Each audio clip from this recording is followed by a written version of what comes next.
a topic which I would consider very sobering. It's not even me hearing it. The good thing is, yes, we have procedures, and we know that if these procedures are followed, we will get success at the end of the day. But the greatest challenge I have is people backing out in the midst of these processes. The society we find ourselves in, we have laws. I was talking to someone yesterday. There are laws now, pockets of laws here and there. But these laws, are they being implemented? The people who are supposed to use these laws, are they aware of the existence of these laws and the provisions in these laws? Because you still have cases where you go to a police station and you hear a client telling you, I got to the police station, they told me, you should be happy now, he didn't do something worse to you. Go home, you know what to do, you're a woman. Just go home, cook nice food, bed, you know how to do it now, you women, you know how to do it. That's what they told at the police station. They will tell the woman to go home. But we've had cases that come from the police station, they will tell them, go to a rights group, it will help your case. But like I said, the challenges are, there are laws, the implementation is slow, even in some instances, those people who are supposed to use the laws do not know the provisions in the laws. And so you have to go there with a case, and you also have to take the extra effort of pointing out the provisions in the laws that will help them handle the case. Wow. So the case of sexual violence on children, for me that gets me down, really, because seeing a 9-year-old brought into the office probably by the father or the mother, and I'm hearing that a driver or a neighbor raped. Does that happen often? Sexually abused. A 9-year-old? 5-year-olds. 9-year-old, 3 months old.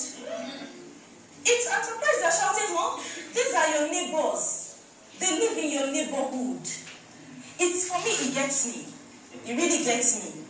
For me, that's really the very hurtful part, because growing up as a child, I never imagined myself facing that kind of situation. I had guests come to my house, male guests, who come to visit my family and they stay over. And so, walking and you have children being brought in and you are told this child has been abused. That's just one step. And you now ask the little child, what happened to you?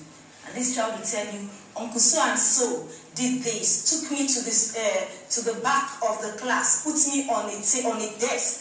He lifted, and by the time they begin to tell you these stories, the first reaction that comes to you is, if I can lay my hands on that person.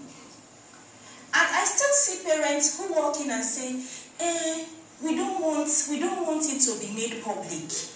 They said we should withdraw it. Let me just give an example quickly. Sometime last year, around November of last year, we got a case of a 12-year-old or 14-year-old. A pastor of the church where they attend was sexually abusing her consistently, got her pregnant, and took her for an abortion. The girl came home feeling sick, and the father, not knowing what happened to her, wanted to take her to the hospital, and this blood cloth came out of her. And a neighbor of theirs who witnessed it said, you can't deal with this by yourself. If you go to the police, you may not get the kind of response. Why not go to a group that can help you? And brought them to the office. Why I'm using this case is, we've been having these cases of people coming and report, and we want to take steps, go all the way, and midway, they back out. This man, we got the media involved, and 2 days later, we started getting calls from media persons telling us the man said he doesn't want to follow through with the case anymore. And we called him, we invited him to the office. He didn't have an excuse. He just didn't want to go through with it. Possibly, somebody out there has called him and said, let's pay the bills. We'll settle it. That will make up for your child. And that makes up for a child's defilement, for a whole life that has been put on hold. For me, that really gets to me. It gets to me too, even as I'm listening to you. So, and the case of women who come in every day with scars on them, some are physical, some you see it emotionally, these women are dead. They just manage to lift their legs and move every other day, but they are dead. Because by the time you start talking with these women, what you see is a woman who does not know who she really is. It's a woman who cannot speak for herself, who cannot take a decision for herself. Because With years of abuse, she has been robbed of everything called sanity, of everything called her person. And so, these women, I talk with them and I ask myself, aren't you privileged? As much as it affects me, listening to them and wanting to take steps to help, I also look at it and say, God, thank you that you are giving me this privilege to be of help to them. I understand that.